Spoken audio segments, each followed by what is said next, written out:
Muy buenas tardes para todos. Daremos inicio a nuestra clase del día de hoy. Vamos a ir viendo un poquito.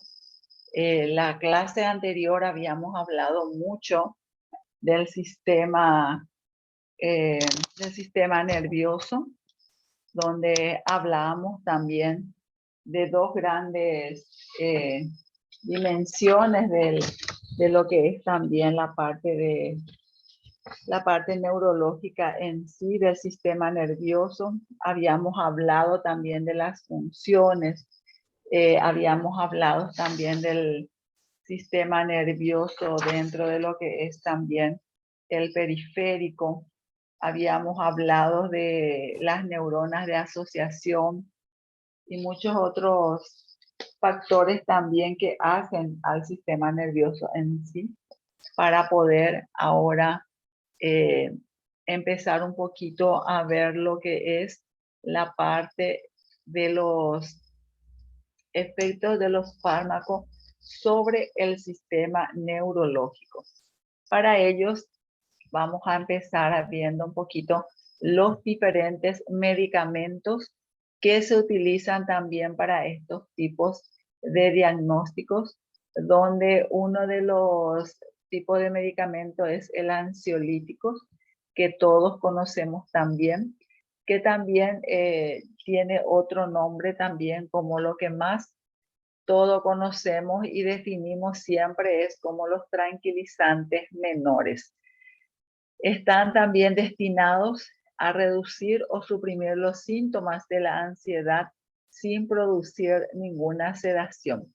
Es un poquito como ser un tranquilizante leve, suave por llamarlo así, y donde la mayor virtud que puede tener este ansiolítico es que lo único que hace es reducir un poquito la ansiedad que siempre también se tiene.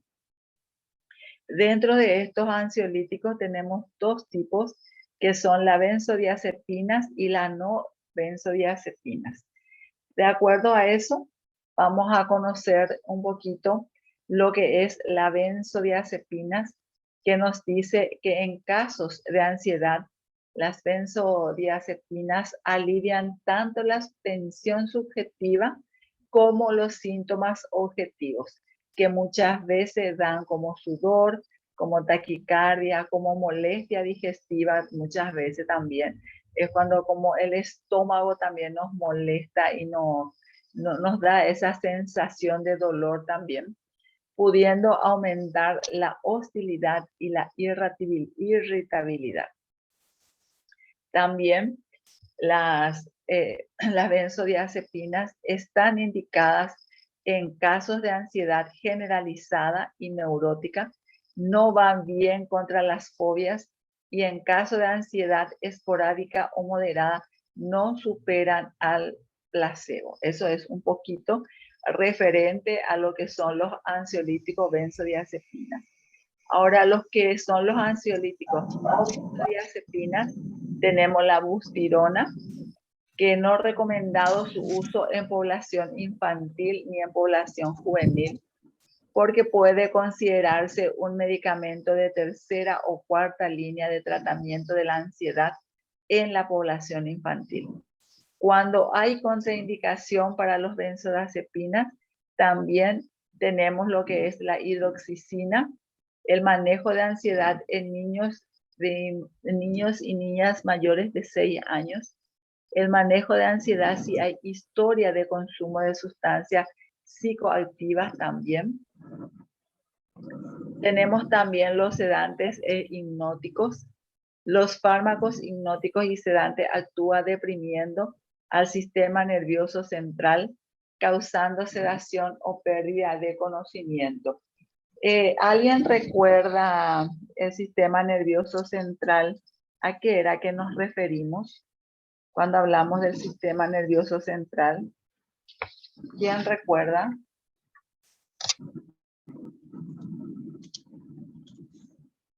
La clase anterior hablamos bastante sobre el sistema nervioso. son sistemas de neuronas que, donde se envía también la información desde los tejidos corporales, decíamos, y decíamos también que los órganos de los sentidos hacia el sistema nervioso que procesa la información. Y de ahí venían también los otros sistemas nerviosos. ¿Alguien tiene prendido su micrófono? Si puede apagar, por favor. También debemos conocer la diferencia existente entre lo que es el sedante y lo que es el hipnótico. El sedante es el que disminuye la actividad, modera la excitación y tranquiliza a la persona. En cambio, el hipnótico produce un estado de somnolencia en el que se puede despertar con facilidad a la persona. Entonces, estas son ambas diferencias también dentro de estos tipos de medicamentos. También podemos decir que el sedante disminuye la actividad, modera la excitación, tranquiliza a la persona que lo recibe. El hipnótico produce la somnolencia, el estado similar al sueño natural, que permite también al paciente despertar fácilmente. Y ambos medicamentos en sí, tanto el sedante como los hipnóticos, podemos decir que tranquiliza progresivamente el sueño, la pérdida de conocimiento del paciente. Puede también hacer entrar en los pacientes que están en coma la depresión letal de la respiración y de la regulación cardiovascular. También tenemos la clasificación de los fármacos según su semivida, donde los benzodiazepinas de acción ultraleve, de acción breve con semivida menor de 6 horas, que son los triazolam, que son también la no-benzodiazepina como el zolpidem, de la acción intermedia con semivida de 6 a 24 horas, es el estazolam y el temazepam. Son los diferentes medicamentos, ¿verdad?, que hacen a esta clasificación. Tenemos los agentes de acción prolongada con semivida mayor a 24 horas, que puede ser estos tipos de medicamentos, el flurazepam, el diazepam y el clozapam, que son medicamentos bastante conocidos y que en los diferentes servicios de salud también, los diferentes profesionales hacen también la medicación para estos tipos de personas también que tienen estos inconvenientes de la salud también. En cuanto a las aplicaciones terapéuticas, debemos conocer dentro de lo que es su compuesto, que viene a ser su nombre comercial, la forma en que viene su presentación, o mejor dicho, su vía de administración, el ejemplo de aplicaciones terapéuticas, en qué caso se pueden utilizar estos medicamentos, y dentro de lo que es, por ejemplo, el alprazolam, sabemos que es un medicamento que se dosifica vía oral y se aplica en pacientes que tengan una ansiedad y una agorafobia, y el síntoma de abstinencia son graves. En ese caso es como que un profesional deja un comentario también referente a este tipo de medicamento, como también puede actuar dentro de lo que es también el usuario finalmente. El clonazepam también es ingerido por la vía oral y sus aplicaciones terapéuticas son trastornos convulsivos en manía aguda, anomalía de los movimientos, donde también, como comentario, se crea tolerancia a los anticonvulsivos. Este medicamento también se utiliza muchísimo en pacientes que tengan convulsión de cualquier tipo de naturaleza, y también se suele ingerir en las edades de jóvenes a adultos. El clorazepam, por ejemplo, también es por vía oral y su aplicación terapéutica son en los trastornos de ansiedad y convulsivos. y también por fármaco, que muchas veces también puede ser por el Nordazepam. Y tenemos el cloriazepóxido, que es también por vía oral, y su trastorno de ansiedad, de abstinencia de alcohol, preanestesia y de acción prolongada y de autoajuste decreciente a causa de los metabolitos. El diazepam también es por vía oral y sus aplicaciones terapéuticas van al trastorno de ansiedad, al estado epiléptico, a la relajación del músculo y al estriado y la preanestesia. Y por último tenemos el Estazolam, también un medicamento ingerido por vía oral, y sus aplicaciones terapéuticas son en los insomnios y muchas veces tiene un efecto adverso similar a los de Striazolam.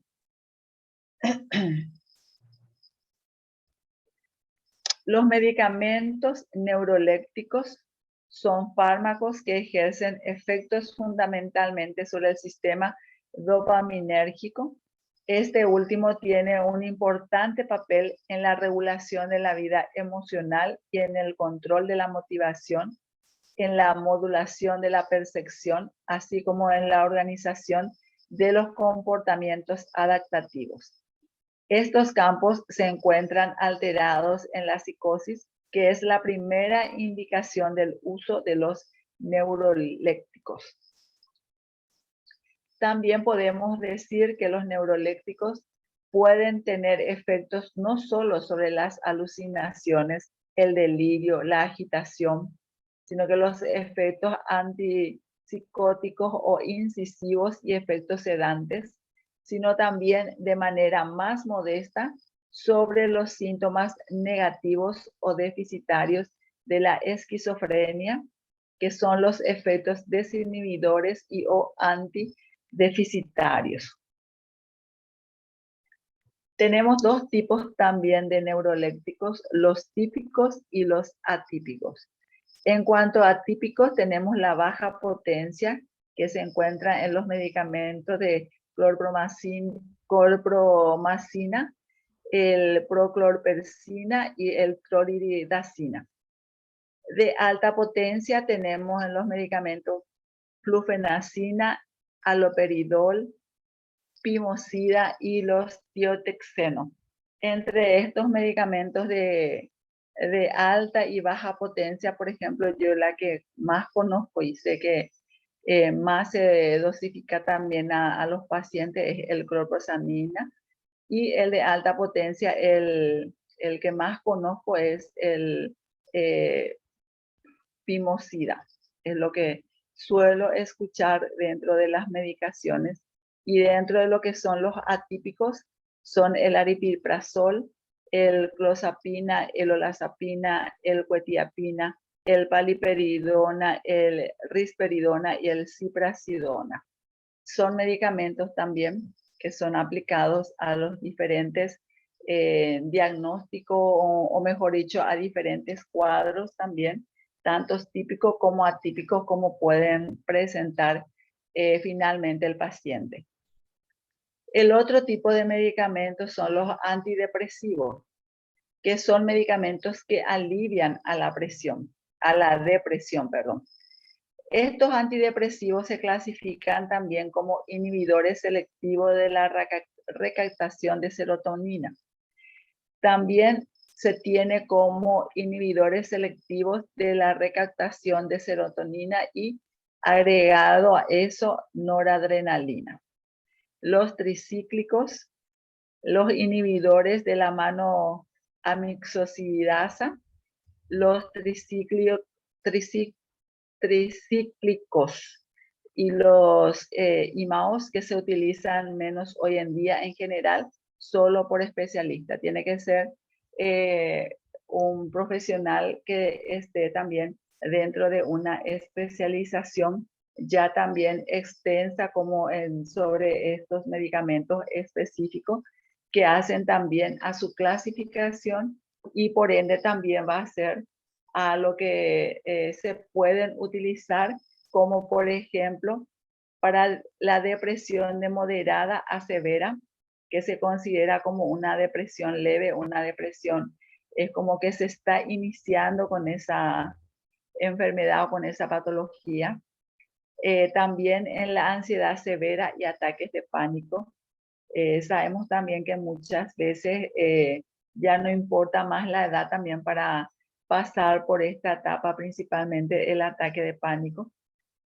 Trastornos obsesivos compulsivos, dolor crónico, trastorno de la conducta alimentaria, dentro también de que muchas veces por la ansiedad mismo que uno puede tener es cuando también come más de lo normal y más de lo debido, como decimos, ¿verdad? Entonces en esos casos también se le da también una dosificación.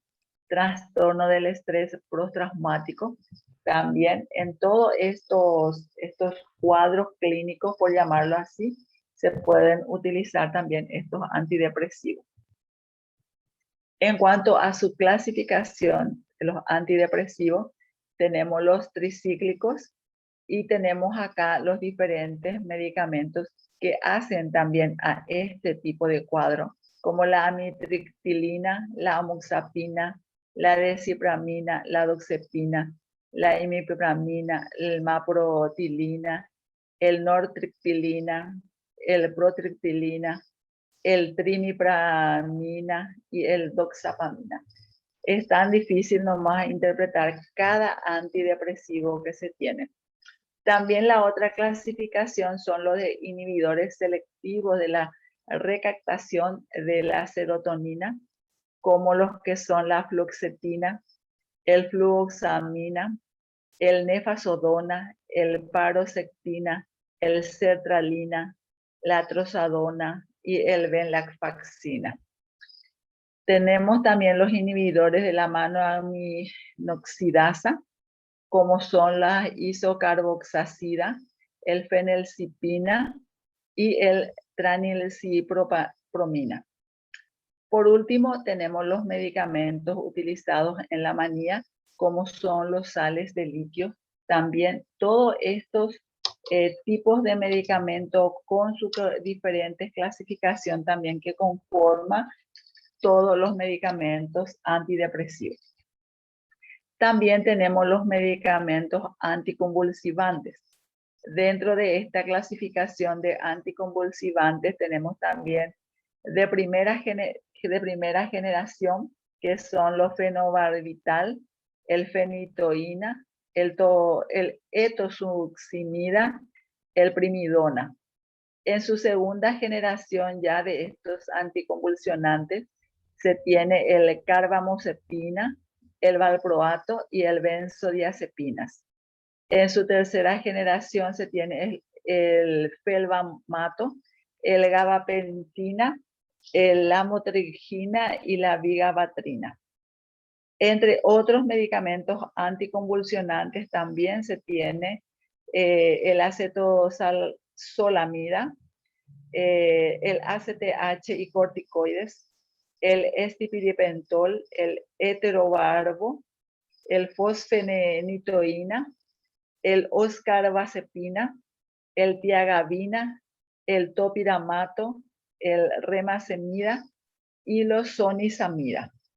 Entonces, todos estos también son los diferentes medicamentos anticonvulsionantes a ser utilizados.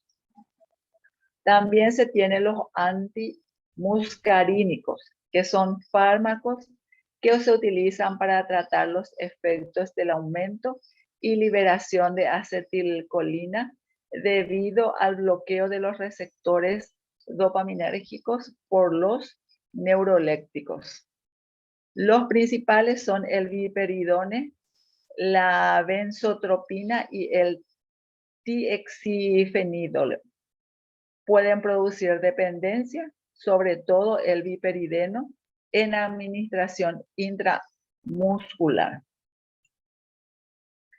En cuanto al medicamento dopaminérgicos, me imagino que son para los Parkinson. Los medicamentos antiparkinsonianos bloquean los receptores de acetilcolina para disminuir el exceso de efectos colinérgicos. También inhiben la receptación y almacenamiento de dopamina. En cuanto al fármaco principal, que es la levodopa, la dopamina no se puede usar como fármaco porque no atraviesa la barrera de hematoencefálica. Sin embargo, si su precursora, la L-dopa, es el fármaco más eficaz en general, pero especialmente sobre la bradicinesia.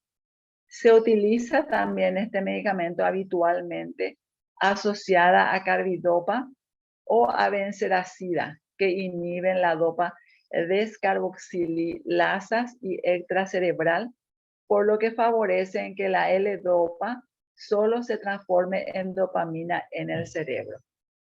La L-dopa compite con las proteínas de la dieta para la absorción a nivel del tracto intestinal y también para atravesar la VHE, por lo que durante el tratamiento habrá que ajustar su cantidad en la dieta y se pautará siempre para tomar al menos 30 minutos antes de la comida. O sea que es también un medicamento que debe tener también probablemente acompañado de un protector gástrico. Acá podemos también ver específicamente la primera categoría de la clasificación. Podemos decir que funcionan directa o indirectamente para aumentar el nivel de dopamina en el cerebro. Y los medicamentos son la V-dopa, carbidopa y el benseracida. En la segunda categoría, los medicamentos anticolinérgicos interfieren con la producción o la captación del neurotransmisor acetilcolina, donde también los diferentes medicamentos tales como el difenhidramina, el clorhidrato de orfenadrina, la benzotropina y el viperideno. En la tercera categoría es controlar los síntomas no motores de la enfermedad y es donde se utiliza también los diferentes antidepresivos. En cuanto a los estimulantes neurológicos, podemos decir que son medicamentos que aceleran el funcionamiento habitual del sistema nervioso central, donde también se clasifican sus estimulantes también como los estimulantes con acción predominante sobre el cerebro, el estimulantes con acción predominante sobre el bulbo y los estimulantes con acción predominante sobre la médula. Y acá tenemos también una clasificación de los estimulantes menores con los estimulantes mayores, y dentro de cada estimulante también se tiene también los diferentes tipos de medicamentos, como los estimulantes menores tenemos las metixantinas, tenemos el teobromina, el eolifina y el cafeína. Y en los estimulantes mayores tenemos electricina, las anfetaminas y derivados, y tenemos también lo que son la cocaína, que forman parte también de estos estimulantes mayores. En cuanto a los fármacos anorexígenos, son fármacos que reducen el apetito. Se encuentran dos tipos de fármacos para reducir el apetito según el neurotransmisor, neurotransmisor cerebral sobre el que ejercen su acción. Los noradrenérgicos actúan a nivel del centro del apetito y presentan acción estimulante del sistema nervioso central y el riesgo de producir adicción. También los serotoninérgicos actúan a nivel del centro de la saciedad y carecen de acción estimulante y no son susceptibles del abuso. Es un poquito cuando estos medicamentos actúan también sobre cada cerebro de las personas también para poder ejercer sobre cada uno la actuación que pudiera tener estos diferentes fármacos también, de acuerdo también a la acción estimulante que pueda tener la persona. En cuanto a los fármacos, acá tenemos también una tabla donde podemos también ver los diferentes medicamentos y cómo van actuando también dentro de este proceso. El fentermina, por ejemplo, sus nombres comerciales tenemos acá, ¿verdad? Los diferentes nombres comerciales con el cual se puede adquirir y se nos dice también que actúan sobre los neurotransmisores cerebrales, estimulando a las neuronas para que liberen un grupo de neurotransmisores llamados catecolaminas, las cuales suprimen el apetito por su acción a nivel del sistema nervioso central y se recomienda su uso solo por 12 semanas. ¿Sí?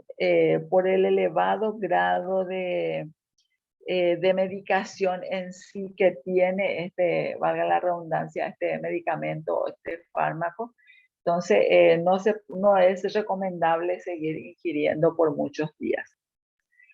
El dietiproxión también se encuentra en estos otros medicamentos comerciales y podemos decir que debido a sus efectos secundarios fue retirado del mercado en la mayoría de los países.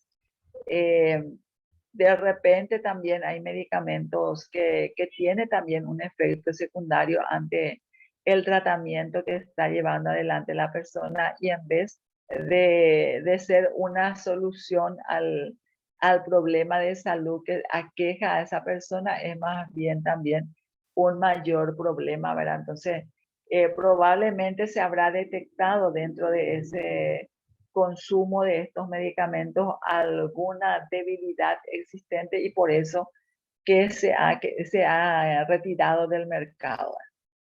El fendimetracina también encontramos con estos nombres comerciales y podemos decir también que es una sustancia psicotrópica y por lo tanto estrictamente controlada por crear una fuerte adicción.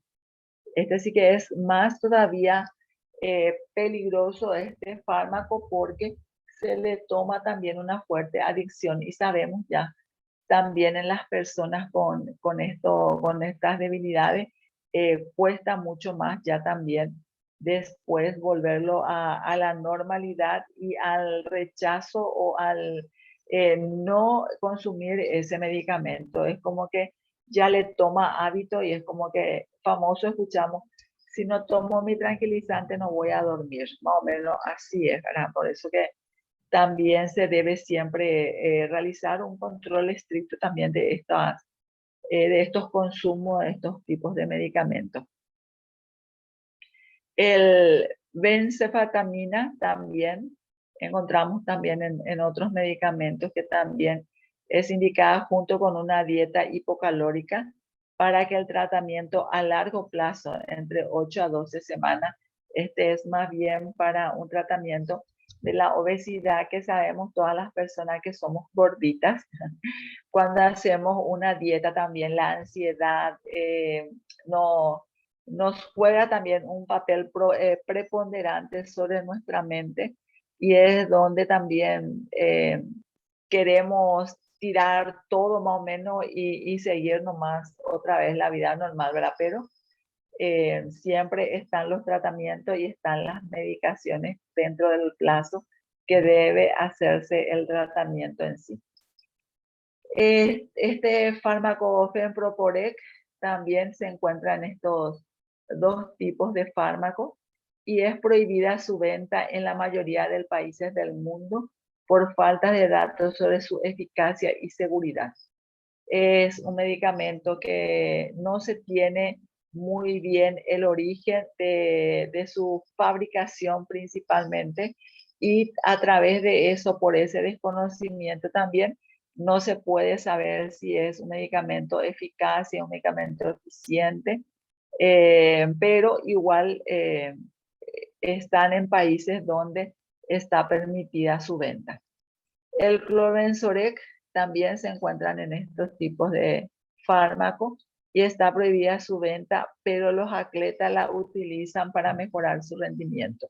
Es como un medicamento también estimulante para poder también estar siempre con energía, con potencia, ¿verdad? Principalmente por eso hace alusión acá, que es utilizado más en atletas, ¿verdad? Que tienen que tener un alto rendimiento para poder estar también en las corridas, en las competencias, y es también donde ingiere este tipo de medicamentos o de fármacos. El Masindol, también tenemos que la estructura de este no tiene relación con las anfetaminas, pero tiene una actividad similar, activando receptores adrenérgicos y o dopaminérgicos. En cuanto a los fármacos parasimpático-miméticos, poseen como actividad farmacológica principal la de activar directa o indirectamente los receptores. Habíamos hablado también en la clase anterior de los receptores dentro de lo que es también, teníamos los receptores nociceptivos, que son receptores sensoriales que responden a estímulos que lesionan los tejidos que predominan hacerlo y están situados al final del axón de una neurona sensorial. Teníamos también los fotorreceptores, que son células especializadas de la retina del ojo, responsable de convertir la luz en señales que son enviadas al cerebro. Dentro de estos receptores también están también la parte de nuestro ¿cómo es que se llama? De nuestros órganos, ¿verdad? Como lo que es la visual. Tenemos también los quimiorreceptores, que trabajan lo que es el gusto, lo que es el olfato, y decíamos que son estimulados por moléculas disueltas en el moco del interior de la nariz y la saliva en la boca. Por eso se le llamaba quimiorreceptores, tanto como en el gusto como en el olfato. Y hablábamos también de los mecanorreceptores, que es el tacto, el oído y la presión, donde decíamos también que incluye a las células pilosas del tacto y del oído, los cuales median la audición, el equilibrio y los diferentes receptores somatosensitivos, que representan a menudo estructuras accesorios no neurales también. Esto es un poquito referente a lo que son también los receptores. Es decir, también que estimulan la unión neuroefectora de este sistema y por lo tanto su acción fundamental se asemeja o es similar a los efectos de la estimulación parasimpática. De allí su denominación de parasimpático-miméticos. Es medio difícil de pronunciar, aparte de ser un poquito largo. Estos también, dentro de lo que es estos fármacos, están también su clasificación, como son los éteres de la colina, el carbacol, el betancol, el metacolina y acetilcolina. Tenemos también dentro de su clasificación el alcaloides, colinomiméticos, la pilocarpina, la areocolina y la muscarina.